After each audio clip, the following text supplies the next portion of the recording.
हाय, आपके साथ मैं हूँ Surbhi Sharma. India TV YouTube channel subscribe करिए, बेल आइकन दबाएं।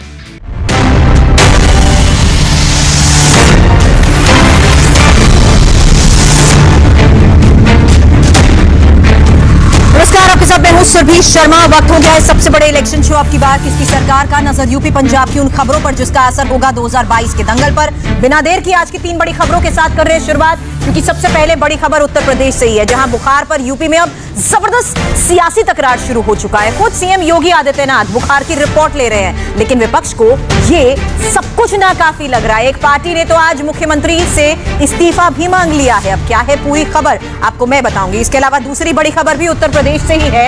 सिर्फ बुखार ही नहीं, योगी सरकार को बाढ़ की भी चुनौती का सामना करना पड़ रहा है और बाढ़ प्रभावित जिलों में खुद मुख्यमंत्री ने कमान संभाल रखी है, क्योंकि तैयारियों में अब आपको बता दें कोई भी चूक हुई तो 2022 चुनाव पर इसका बड़ा असर पड़ सकता है। डिटेल्स होंगी आपके सामने अब से थोड़ी देर बाद। साथ ही तीसरी बड़ी खबर भी यूपी से ही है, जहां आज बीजेपी बहुत खुश थी लेकिन मायावती बहुत खफा। बीजेपी की खुशी और मायावती की नाराजगी की क्या है वजह आपको मैं बताऊंगी, लेकिन शुरुआत सबसे बड़ी खबर के साथ कर रहे हैं, जहां 2022 इलेक्शन से पहले योगी सरकार के सामने बड़े बड़े चैलेंजेस आकर खड़े हो चुके हैं। कोरोना से अभी पूरी तरीके से निपटे भी नहीं कि डेंगू, इंसेफेलाइटिस, वायरल और बाढ़ योगी के लिए ये बड़ा चैलेंज साबित हो रहे हैं। इम्तिहान बड़ा है और 2022 में इसी रिपोर्ट कार्ड को जनता देखेगी भी।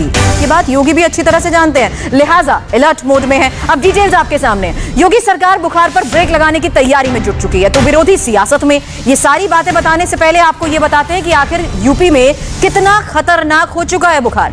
सरकारी आंकड़ों के मुताबिक डेंगू और वायरस से अब तक यूपी में 66 लोग अपनी जान गंवा चुके हैं, जिसमें सिर्फ फिरोजाबाद में 52 लोग मरे हैं। 45 से ज्यादा बच्चे इसमें शामिल हैं। मथुरा में 14 की जान गई है।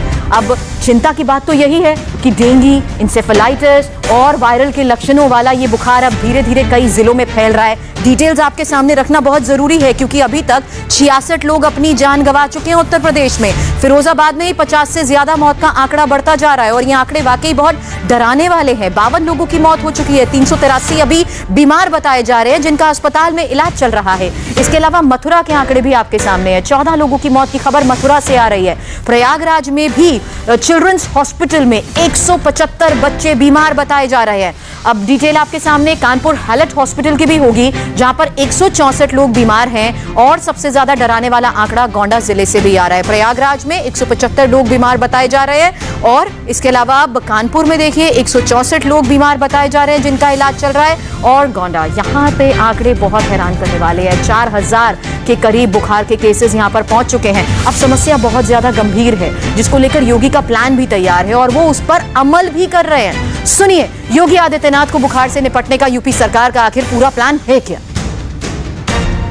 अभी से 5 सितंबर से लेकर के 12 सितंबर तक एक विशेष अभियान हम लोग चला रहे हैं। स्वच्छता, सैनिटाइजेशन का, फॉगिंग का, छिड़काव का। स्वास्थ्य विभाग, नगर ग्रामीण विकास और पंचायती राज विभाग, नगर विकास विभाग, चिकित्सा शिक्षा, बाल विकास और महिला कल्याण और शिक्षा से जुड़े हुए सभी विभागों को मिलकर के इस अभियान के साथ व्यापक पैमाने पर जुड़ करके सभी स्थानीय स्तर पर जनप्रतिनिधि इसका नेतृत्व करेंगे, जिससे डेंगू, मलेरिया, इंसेफेलाइटिस या डायरिया आदि किसी भी प्रकार की बीमारी से निपटने के लिए समय पूर्व उपाय और जागरूकता के साथ साथ जहां पर आवश्यक बचाव के कार्य किए जाने चाहिए वह भी समय पर किए जा सके। योगी अपने काम में जुटे हैं तो विरोधी अपने काम में। कांग्रेस महासचिव प्रियंका गांधी ने ट्वीट कर सवाल खड़े कर दिए हैं। कहा है कि बच्चे मर रहे हैं। योगी सरकार ने कोरोना की दूसरी लहर से सबक तक नहीं लिया।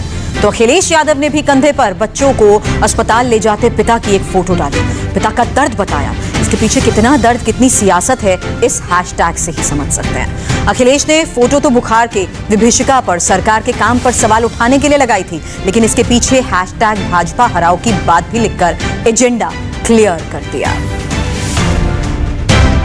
बुखार पर योगी सरकार को अखिलेश की एक और नेता ने घेरा है। अखिलेश की ही लाइन पर योगी सरकार पर कई गंभीर सवाल खड़े कर दिए हैं। कहा है कि बच्चों, महिलाओं को योगी सरकार में बेहतर स्वास्थ्य सुविधा नहीं मिल रही है। ऐसे मुख्यमंत्री का क्या काम? मुख्यमंत्री योगी आदित्यनाथ को इस्तीफा दे देने की मांग की है। कन्नौज, फिरोजाबाद, मुख्यमंत्री के खुद के गृह जनपद में बच्चों की मौतें हो रही हैं। हमने पहले भी देखा, जब सरकार आई थी तब भी ऑक्सीजन की कमी से बच्चों की मौतें हो गई थी और सरकार ने रिपोर्ट ही बदल दी। मंत्री पद पर भी नहीं बर्खास्त किया। हमारे राष्ट्रीय अध्यक्ष बार बार ये मुद्दा उठाते हैं और हमारे राष्ट्रीय अध्यक्ष की ये प्रतिबद्धता थी कि महिलाओं और बच्चों को स्वास्थ्य अच्छी सेवाएं मिले, जो कि अब तो एम्बुलेंस भी नहीं चल रही है। तो ऐसे मुख्यमंत्री की आवश्यकता क्या है? उनको खुद ही इस्तीफा देना।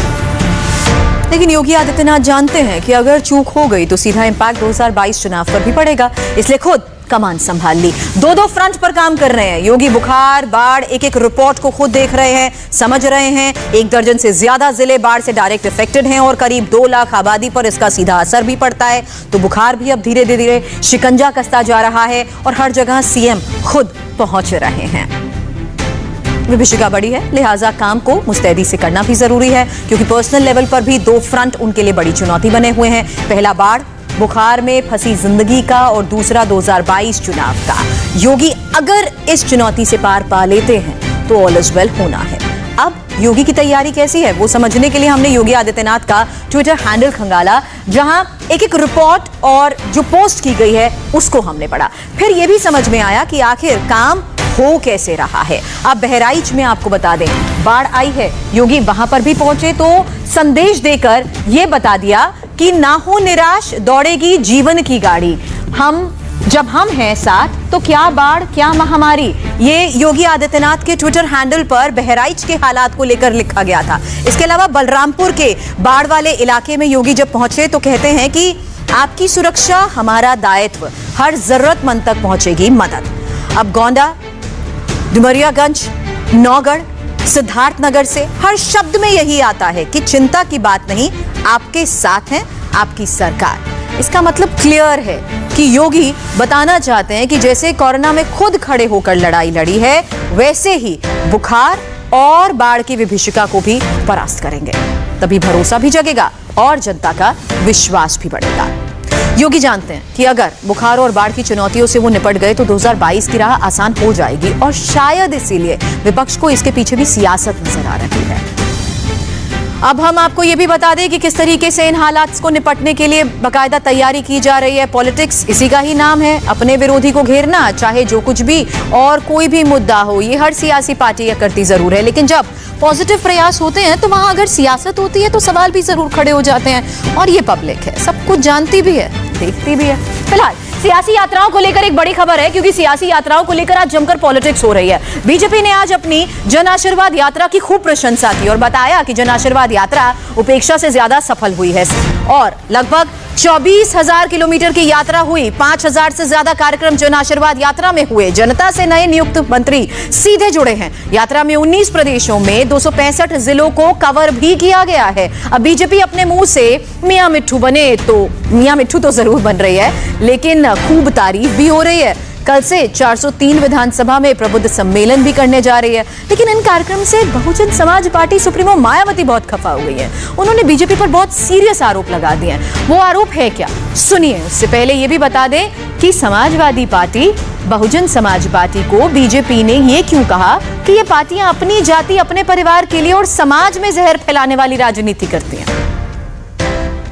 हमारा लक्ष्य है समाज के सभी वर्गों को समुचित स्थान और यथोचित सम्मान।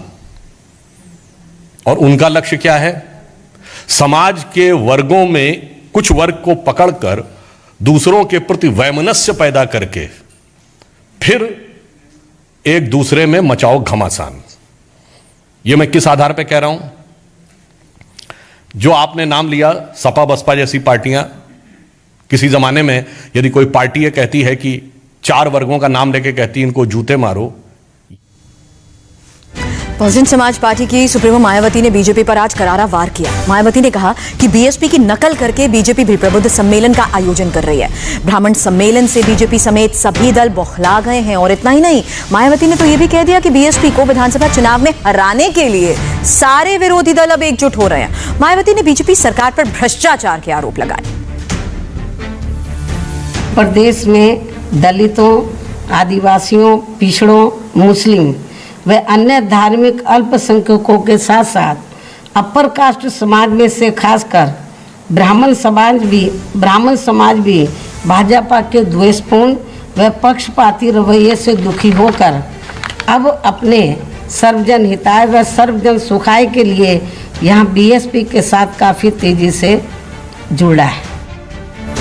कल किसान महापंचायत में क्या बड़ा ऐलान होने वाला है, बताऊंगी। पॉलिटिक्स के लिए सुपर संडे साबित होने वाला है और उसकी वजह है मुजफ्फरनगर में होने वाले किसान महापंचायत।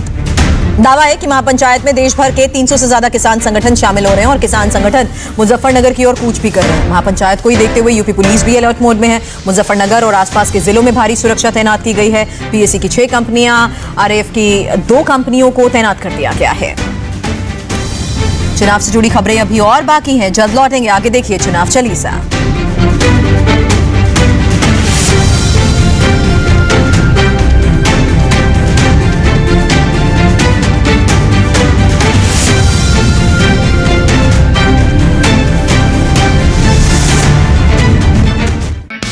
हाय, आई एम सुरभि शर्मा। खबरों से अपडेट रहने के लिए India TV YouTube channel subscribe करिए, साथ में बेल आइकन जरूर दबाएं।